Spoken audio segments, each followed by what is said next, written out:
You know, OpenClaw came out in November of last year and it took the world by storm. And for the last several months, I've been using my OpenClaw to stay on top of my health.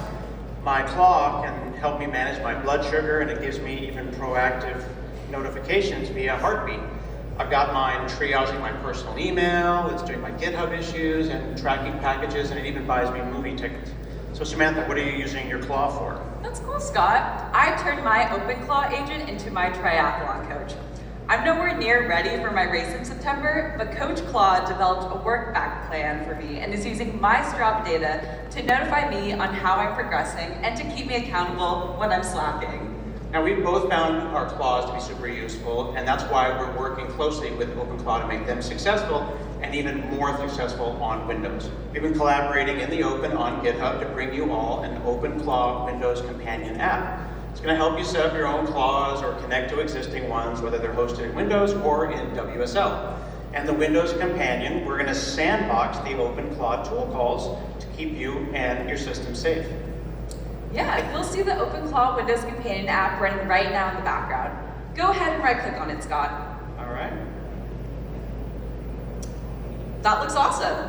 You'll notice immediately it looks like a native Windows app, because it is. It's written in WinUI 3, it's got all kinds of information about my gateway, other machines that are participating in my claw, my sessions, and my usage. I've also got quick access to things like chat, Canvas, the main dashboard, and more. Let's jump into companion settings. Within the app, we've got full chat support with tool calling. And you'll notice down here in the corner, we've got lots of permissions options along with our sandbox configuration. Now, this sandbox is really interesting because this is using MXC, the Microsoft Execution Containers, and for this, we're going to be using process isolation. Now, newer versions of Windows are going to have even more containment options, so you're going to want to keep an eye out for more news with MXC in the future. Now, I can see that I've got one-click security option settings, but Samantha, talk to me about custom folders. Yeah, you've got full support about what files and folders you want OpenClaw to have access to, and really granular security features like clipboard access or talking to the internet itself. Now, I've given it read-only desktop, read access to your desktop folder. OpenClaw already has a rich safety layer, and that layer is only augmented more by appropriate containment that can be managed by me or policies applied by IT. Now, for the purposes of this demo, I'm going to do something really scary and ask OpenClaw to delete all the files on your desktop. That's cool, because I have a nice clean desktop. I think you're keeping a secret. You hid all your icons from the audience while we were on stage. I think we need to show the audience who you really are. So disrespectful. I know where everything is. Just don't touch my stuff. I know where they are.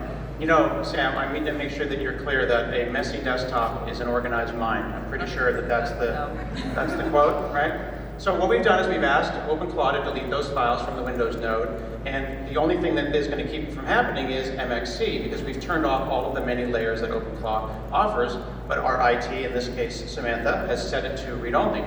So it's trying to go and delete all of those files.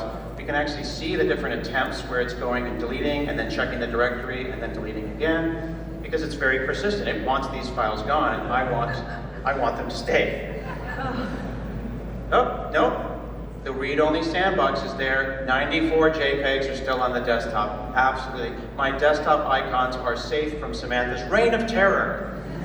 Foiled again. Oh my goodness, so bad. Today we've seen security sandboxing, WinUI 3, and open source brought together all in this alpha release of a Windows companion app.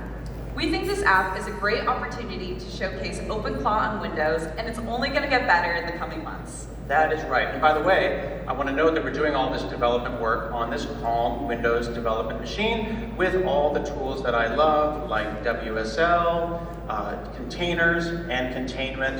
And I've even got GitHub Copilot with multi-model support ready to go. Now, this is literally how the team and I have been working on the OpenClaw app on GitHub.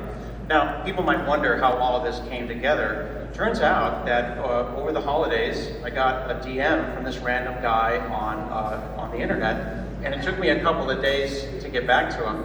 And then when I did, we just had this kind of cool idea that maybe he should come to to Microsoft build. Now, I think there's one more person that we all want to thank for bringing the next generation of agents to world. Everybody put your hands together for the Claw father himself, Peter Steinbwrger.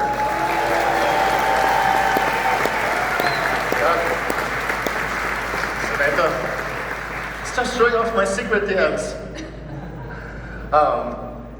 I'm so excited to see OpenClaw native on Windows. You know, watching a claw try to delete all your desktop file and just fail made me really happy.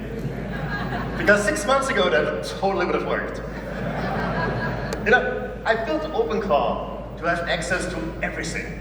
You know, my files, my machines, my chats, always on and fully open source. That's what makes it so powerful. And that's what also makes companies a bit nervous.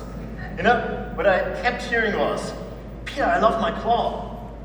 Can I use this at work? And that's what we spent the last few months on. With Microsoft, GitHub, OpenAI, NVIDIA, just to name a few. We added observability. We added auto mode for permissions. We changed how access works. It's not all or nothing anymore. You can pick which folder should be read-only, which one should be write or hidden. So here's the news. You can totally run OpenClaw inside your company now. And we even made the harness itself a plugin. You can bring your own. Copilot, Codex, whatever you already trust, and your rules come right with it. And then you put OpenClaw on top of it. You get persistent memory, heartbeats, and you get a call right inside Slack or Teams. It's been really exciting to see OpenClaw grow into something much bigger, a global movement and a community. And I started the OpenClaw Foundation, a real non-profit, so it stays open and neutral. Any model, any operating system. Because we are entering a new era of building these agents. More capability for the people who don't code, and more power for those who do. And we get to do this. We get to build it together in the open. So my task is simple. Come build with us. Thank you. Fantastic. Thank you very much to Peter. Thank you to Samantha. Thank you to the Companion App team for their hard work. Thank you to the OpenClaw community for giving everyone here a crustacean of their own. And as we walk out, I want to remind you that that's the first time you've ever seen OpenClaw running on a Surface Laptop Ultra. Bye.